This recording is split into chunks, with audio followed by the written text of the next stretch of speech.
এখন আমি দেখাইব যে একটি অ্যাপসের মাধ্যমে গোপনে কিভাবে ভিডিও রেকর্ড করবেন। অ্যাপসের গোপনে ভিডিও রেকর্ড করতে হলে সামনে ক্যামেরা আছে, পিছনে ক্যামেরা আছে। ক্যামেরা চালু করে গোপনে আপনি রেকর্ড করতে পারবেন, কেউ জানতেও পারবে না। কিন্তু এই অ্যাপসটি কোনো খারাপ কাজে ব্যবহার করবেন না। তাই প্রথমে প্লে স্টোরে যাবেন। প্লে স্টোরে গিয়ে ক্লুসিড ক্যামেরা ভিডিও রেকর্ডার লিখে চার্জ করবেন। চার্জ করে এই অ্যাপসটি ডাউনলোড করে নেবেন। এই অ্যাপসটি দেখে নেন, ডাউনলোড করে ওপেনে দিবেন।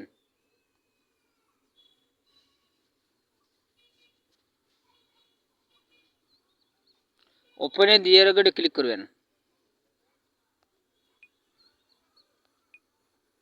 ওকে করে দিবেন। এখন এখানে আছে সামনের ক্যামেরা দিয়ে ভিডিও গোপনে করবেন না পিছনের ক্যামেরা দিয়ে ভিডিও রেকর্ড করবেন, একটি সিলেক্ট করে নিতে হবে। তাই আমি একটি সিলেক্ট করে নিলাম।